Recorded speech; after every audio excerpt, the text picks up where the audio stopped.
بات کو گھماتے رہنا، وعدوں کی پاسداری نہ کرنا، یہی تو اسلام کی تعلیمات تھی. کیا مسلمان ایسا ہو سکتا ہے؟ میں آپ کو ایک چوٹ کرنے والا واقعہ سناتا ہوں.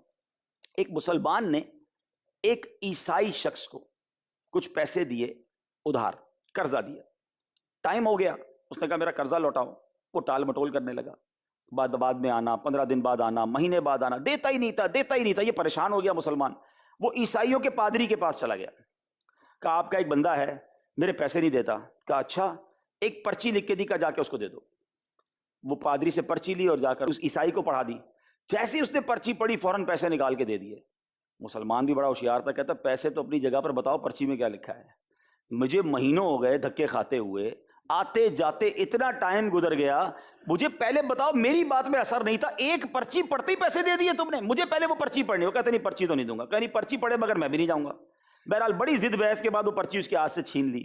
اس پرچی پر ایک جملہ لکھا تھا، کیا تو مسلمان ہو گیا ہے جو لوگوں کے پیسے نہیں دیتا ہے؟ دیکھیں یہ بات ہم آپس میں چوٹ کرنے کے لیے ایک دوسرے سے کر رہے ہیں. کیا یہ اسلام کی تعلیمات ہیں؟ ہم غور کریں. ہم جس آقا علیہ الصلوۃ والسلام کی امتی ہیں، وہ تو وہ آقا ہیں جو سچ کا درس دیتے رہے، صادق و امین بنے اور بناتے رہے. اور آج اگر مسلمان جھوٹا ہوگا، مسلمان امانتوں کو نہیں لوٹانے والا ہوگا، ملاوٹ کرنے والا ہوگا، ہم اللہ کے حبیب علیہ الصلوۃ والسلام کو قیامت کے دن منہ کیا دکھائیں گے؟ امام حسین پنجتن پاک کی غلامی کا ہم دعویٰ کرتے ہیں، امام حسین کی نیاز بناتے ہیں، محرم میں خوب ان کا ذکر کرتے ہیں، بہت اچھی بات ہے. انہوں نے کیا کیا تھا؟ انہوں نے اسلام کے پرچم کو بلند کرنے کے لیے اپنا خاندان لٹا دیا، سر کٹا دیا، پیاسے دنیا سے چلے گئے. کیا نہیں چاہتے آپ اور میں کہ قیامت کے دن امام حسین سے ملاقات ہو، پنجتن پاک سے ملاقات ہو، کربلا والوں کے ساتھ ہم جنت میں جائیں؟ ہم سب چاہتے ہیں. لیکن at the day of judgement اگر وہاں مجھ سے اور آپ سے سوال کر لیا امام حسین نے کہ ہم نے تو نانا کے دین کے پرچم کو بلند کرنے کے لیے سر بھی کٹا دیا، تم دنیا میں کیا کر کے آئے ہو؟ تو دیر از اینی آنسر؟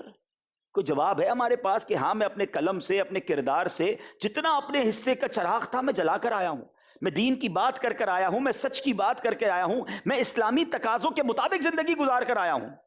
کیا جواب دیں گے؟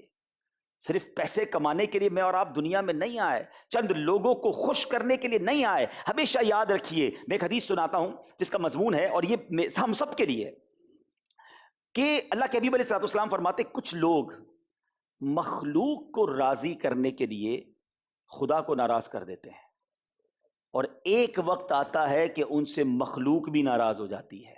اب ذرا غور کر لیجیے، ایسے بہت سارے زندگی کے شعبے آپ کو نظر آئیں گے جو ساری زندگی بندوں کو راضی کرنے کے چکر میں اللہ کو ناراض کرتے رہے، کیونکہ کام ہی ایسے کیے جو اللہ کی ناراضگی والے تھے. حرام کام کرنے والے بہت سارے شعبے ہیں، معاذ اللہ. میں صرف اشارہ کر دیتا ہوں، جیسے ناچ گانے کرنے والے، اور بہت سارے ایسے کام ہیں جو حرام کر رہے ہوتے ہیں، جھوٹ بول رہے ہوتے ہیں، فحاشی کو پھیلا رہے ہوتے ہیں، سپورٹ کر رہے ہوتے ہیں انہیں. کس کو راضی کرنے کے لیے؟ چند مالکان کو، چند دوستوں کو، چند سیٹھوں کو. اور اینڈ آف دا ڈے ناراض کون ہو رہا ہے؟ رب ناراض ہو رہا ہے. اور پھر آخر میں جو حدیث کا اگلا جزء نہیں، سمجھیے گا کہ ایک وقت آتا ہے بندے بھی ناراض ہو جاتے ہیں. اللہ تو ناراض تھا. مجھے بتاؤ ان غلط کام کرنے والوں کا آج نام لینے والا کون ہے؟ دنیا میں نام لینے والا کوئی نہیں بچتا. ان کی نہ برسی منائی جاتی ہے، نہ اس کے بعد کوئی سال ثواب ہوتا ہے. بدقسمتی سے ایسے لوگوں کی برسی میں بھی ناچ گانے ہو رہے ہوتے ہیں، ان کی یاد میں بھی ایسے ہی کام ہو رہے ہوتے ہیں. اللہ اکبر. اور اس حدیث کا اگلا جز سنیے گا. اللہ کے حبیب علیہ الصلوۃ والسلام فرماتے ہیں، جس کا مضمون ہے کچھ وہ لوگ ہوتے ہیں جو اللہ کو راضی کرنے کے لیے مخلوق کو ناراض کر بیٹھتے ہیں. کام وہ کرتے ہیں اللہ راضی ہو جائے، مخلوق ان سے ناراض ہو جاتی ہے، اور ایک وقت آتا ہے کہ اللہ بندوں کو بھی ان سے راضی کر دیتا ہے. اب ایک مثال دیتا ہوں صرف. خواجہ خواجگان خواجہ غریب نواز رحمۃ اللہ تعالی علیہ ہندوستان گئے تھے، اللہ کی بات کی تھی نا، سارا ہندوستان خلاف ہو گیا ہے، نہ بیٹھنے دیتے، نہ اٹھنے دیتے، نہ کھانے دیتے، نہ کچھ کرنے دیتے، سب خلاف. اللہ کو راضی کرنا تھا. ایک وقت آیا کہ اللہ نے وہ عروج دیا کہ 90 لاکھ غیر مسلم ان کے ہاتھ میں مسلمان ہوئے. آج 800 سال سے زیادہ عرصہ ہو گیا ہے. مجھے دنیا کا ایک کونا بتا دیں جہاں خواجہ کے چاہنے والے نہ ہوں. ساری دنیا ان سے راضی ہے. وہ اللہ کو راضی کرنے کے لیے زندگی گزارتے رہے، رب نے مخلوق کو بھی ان سے راضی کر دیا. اب میری اور آپ کی باری ہے. سوچنا یہ ہے کہ میں نے اور آپ نے زندگی کیسے گزارنی ہے. بندوں کو راضی کرنا ہے یا رب کو راضی کرنا ہے؟ یقین مانے جس سے رب راضی اس سے سب راضی. ہم رب کو راضی کرنے والی زندگی گزاریں. جب اللہ اور اس کے حبیب علیہ الصلوۃ والسلام کے فرمان ہم تک پہنچے ہیں کہ حلال کمانا ہے، سچ بولنا ہے. اچھا ایک اور بڑا پرابلم ہے، یہ ایک اور بات بڑی باریک بات ہے، ہر سچ بھی بیان کرنے کی اجازت نہیں ہوتی ہے. ہاں یہ بھی ذرا سمجھ لیجئے. لوگ کہتے ہیں ہم تو سچ ہی لکھ رہے تھے جناب, ہم تو سچ ہی بیان کر رہے تھے. آپ کو میں بتاؤں غیبت سچ ہی ہوتی ہے. غیبت جو ہے یہ واقعی سچ ہوتا ہے. اگر کوئی شخص کالا ہے, موٹا ہے, خراب ہے, برا ہے, اور آپ اس کے بارے میں بات کر رہے ہیں تو سچ کہہ رہے ہیں آپ. لیکن کسی مسلمان کی برائی بیان کرنے کے لیے اس کی پیٹھ پیچھے یہ بات کرنا یہ سچ تھی. مگر غیبت تو زنا سے بڑا گناہ قرار دیا گیا. غیبت کے بارے میں قرآن کہتا ہے یہ ایسا ہے جیسے تم اپنے بھائی مردار کا گوشت کھا رہے ہو. یہ جہنم میں لے جانے والا کام تھا. لوگ کہتے ہیں ہم تو سچ بیان کر رہے ہیں جناب, وہ بندہ ہی ایسا اس لیے بیان کر رہے ہیں. آپ پر واجب تھا بیان کرنا. ہاں ایک ضرور اس میں پہلو آتا ہے, لیکن اس کی بھی ہمارے پاس شرعی ایویڈنس اور رہنمائی ہونی چاہیے. اپنے طور پہ مفتی نہ بنے کہ جناب میں تو اس کی برائی اس لیے بیان کر رہا ہوں کہ لوگوں کو پتا چل جائے اور لوگ اس سے باز آ جائیں. اگر یہ والی سائیڈ ہے تو اس کی بھی آپ کو مفتیان کرام سے پہلے رہنمائی لینی چاہیے. بعض اوقات نفس بھی شامل ہو جاتا ہے نا, کہ نہیں میں ذرا ٹھیک مزہ سے کھاتا ہوں, اس کو قلم ہے نا میرے پاس, میرے ساتھ سیدھے منہ بات نہیں کی, اب میں بتاتا ہوں میں کون ہوں. نہیں جناب, اس چیز کی اجازت نہیں ہے کہ آپ کسی کو سر عام اس کی برائیاں بیان کرنا شروع کر دیں. وہ برائی جو معاشرے سے تعلق رکھتی ہے اور شریعت آپ کو اجازت دیتی ہے, جہاں آپ کا نفس شامل ہو گیا. آپ کو یاد ہوگا مولا علی شیر خدا کرم اللہ تعالی وجہ الکریم ایک بار میدان جنگ میں ایک کافر کے سینے پہ چڑھ گئے جو دشمن خدا اور مصطفیٰ تھا, مگر اس نے مولا علی کے چہرے پر تھوک دیا. آپ بتائیں ایک بندہ نیچے ہو, ہاتھ میں تلوار ہو, دشمن ہو, اب تو غصے کا اور عالم ہو جاتا اور شدید طریقے سے سر قلم کرتے. مولا علی سینے سے اٹھ گئے. بندہ کہتا ہے اے علی یہ کیا ہوا, تم تو مجھے مارنے آئے تھے, میں نے تو تمہیں اور تیش دلایا, تمہارے چہرے پہ تھوک دیا. مولا علی کہتے ہیں علی خدا کا شیر ہے, جو میں تم سے پہلے لڑ رہا تھا وہ اپنے لیے نہیں اللہ کے لیے لڑ رہا تھا. جب تم نے میرے چہرے پہ تھوکا تو اب میرا غصہ بھی شامل ہو گیا, میرے نفس کی خواہش بھی شامل ہو گئی. میں نہیں چاہتا تھا کہ میں اللہ کی رضا کے بدلے اپنے نفس کے لیے تم سے لڑائی کروں. تو یہ ہے اللہ والوں کا انداز کہ اگر دشمنی کرنی ہے تو بھی اللہ کے لیے, دوستی کرنی ہے تو بھی اللہ کے لیے, دنیاوی مقاصد کے لیے, اپنے کسی مقصد کے لیے کسی مسلمان کی عزت پر ہاتھ نہیں ڈالیں. تو اے میرے صحافی بھائیوں, میں آپ کو ایک حدیث پاک سناتا ہوں, کیونکہ میں یقین مانے, خدا نہ خواستہ کوئی یہ نہ سمجھے کہ میں یہ ٹاپک لے کر آیا ہوں. میں آپ کا بھائی ہوں, میں آپ کو وہ پیغام دینے آیا ہوں کہ اگر اس پہ کچھ عمل ہو جائے تو شاید بہت سارے گناہ جو انڈیلیبریٹلی غیر دانستہ ہم سے ہو رہے ہیں ہم ان سے بچ جائیں اور رزق حلال اور اچھے انداز میں زندگی گزاریں. زندگی موت کا کوئی پتہ نہیں ہے, نہ جانے آج ہماری زندگی کا آخری دن ہو. اگر کوئی ایسے کام ہو گئے ہیں جو اللہ کی ناراضگی والے ہیں تو آج ہم سب اللہ سے معافی مانگ لیں کہ اللہ اب تک کیے ہوئے گناہ معاف کر دے, اور اب اگلی زندگی ایسی عطا فرما جو فقط تیری رضا والی ہو. حرام کاموں سے ہمیں محفوظ رکھیو. اللہ کے حبیب علیہ الصلوۃ والسلام فرماتے ہیں, ذرا غور سے سنیے گا, کہ مسلمان کا عیب چھپانا یہ اسلام میں کس قدر پسندیدہ ہے. سبحان اللہ. اللہ کے حبیب علیہ الصلوۃ والسلام فرماتے ہیں کہ حضرت ابو ہریرہ رضی اللہ تعالیٰ عنہ اس کے راوی ہیں, صحیح مسلم کی حدیث ہے کہ جو بندہ دنیا میں کسی بندے کی پردہ پوشی کرے گا اللہ عز و جل قیامت کے دن اس بندے کی پردہ پوشی فرمائے گا.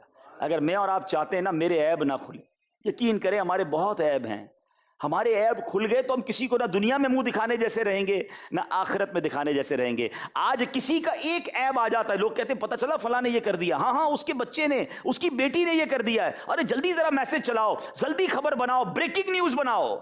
کبھی سوچے تو صحیح کہ اگر میرے بچے کی, میری بچی کی, ہماری اپنی کوئی غلطی اس طرح کسی کے ہاتھ میں آ جائے, ہاں آپ پسند کریں گے کہ اس کو وائرل کیا جائے, چند لائکس تو مل جائیں گے, چند ویورز تو مل جائیں گے, مگر ہم اللہ کی بارگاہ میں کیا یہ واجب تھا ہم پر, کیا یہ شرعن اجازت تھی ہمارے لیے؟ ٹھیک ہے اگر کوئی سیاست دان ہے, ٹھیک ہے کوئی بڑا مشہور آدمی ہے, تو اس کا عیب ملنے پر اس کو اچھالنا, اس کو وائرل کرنا, آپ سوچیں یہ جدھر جدھر جائے گا یہ کتنے گناہوں کا انبار لگتا چلا جائے گا. اچھا پھر آپ لوگ تو ایسے نہیں ہوں گے, لیکن ایسے لوگ تو ہیں نا کہ پھر جس کا عیب پتہ چل گیا اس سے رابطہ کر رہے ہوتے ہیں کہ اب اتنے پیسے دے دو ورنہ خبر چل جائے گی. آپ بتائیے یہ پیسہ کیسا ہے؟ یہ حرام نہیں ہے, یہ جہنم میں لے جانے والا مال, یہ چند سکے کس کام کے کہ کسی کی مجبوری سے کمائے جائیں. ہمیشہ یاد رکھنا میٹھے اسلامی بھائیو, حرام میں کوئی برکت نہیں ہے. حرام بیماریاں لاتا ہے, ٹینشن لاتا ہے, بے سکونی لاتا ہے, جہنم کے انگارے لاتا ہے. چند پیسے تو آ جائیں گے, اللہ کی بارگاہ میں کیا جواب دیں گے؟ ہمارا اسلام تو یہ سکھا رہا ہے نا. سنیے نبی پاک علیہ الصلوۃ والسلام فرماتے ہیں، پھر صحیح مسلم کی حدیث ہے، جو بندہ کسی مسلمان کی دنیاوی پریشانی دور کرے گا، اللہ عز و جل قیامت کی پریشانیوں میں اس کی ایک پریشانی دور فرمائے گا. اور جو دنیا میں کسی مسلمان کے لیے آسانی پیدا کرے گا، اللہ عز و جل اس کے لیے دنیا اور آخرت میں آسانی پیدا فرمائے گا. اور جو کسی بندے کی دنیا میں پردہ پوشی کرے گا، اللہ تعالیٰ دنیا اور آخرت میں اس کے عیوب کی پردہ پوشی فرمائے گا. اور جو کسی بندے کی مدد کرتا ہے، اللہ عز و جل بھی اس کی مدد فرماتا ہے. یہ ایک حدیث ہے، خدا کی قسم زندگی گزارنے کے لیے کافی ہے. اگر اس ایک حدیث پر عمل کرنے والے ہم بن جائیں کہ لوگوں کے لیے آسانیاں کریں، لوگوں کی مدد کریں، ان کے عیب چھپائیں، پتہ بھی چل جائے. مسلمان کا جو دل ہوتا ہے نا، وہ رازوں کا دفینہ ہوتا ہے. ہاں پتہ چل بھی جائے نا تو کسی کو بتانا نہیں ہے کہ میرا بھائی ہے، ہو گئی غلطی. ایک بات ہمیشہ یاد رکھو، ہم سارے انسان ہیں. اچھا میں اب دفتر کے کچھ لوگوں کی بھی بات آخر میں کر لوں. آپس میں مل کے کام کر رہے ہوتے ہیں، کوئی یہاں ہو سکتا ہے افسر بیٹھے ہوں، کوئی ان کے ماتحت بیٹھے ہوں، کوئی سینئر بیٹھے ہوں، کوئی جونیئر بیٹھے ہوں. ایک بات ہمیشہ یاد رکھیں، ہم سارے جو ہے نا انسان ہیں، ہم میں سے کوئی فرشتہ تو نہیں ہے نا. انسان کی ڈیفینیشن کیا ہے؟ What is the definition of human being? الانسان مرکب من الخطائی والنسیان. انسان مکسچر ہے خطا کا اور بھول کا. ہماری بناوٹی ایسی ہے. تو اب آپ کہیں جناب میرا سینئر ہو کے ایسی غلطی کیسے کر دی، اتنا پرانا صحافی ہو کے اتنی بڑی مسٹیک کر دی؟ بھائی وہ انسان ہی تھا، ہو گئی مسٹیک. اتنا مشہور آدمی ہو کے اس نے یہ کام کر دیا، اس کو تو نہیں کرنا چاہیے تھا. تو جتنا ہو سکے نا ہمیں حسن ظن کا پہلو تلاش کرنا ہے، ایک دوسرے کو درگزر کر کے چلنا ہے. اپنے فیملی ممبرز کے ساتھ بھی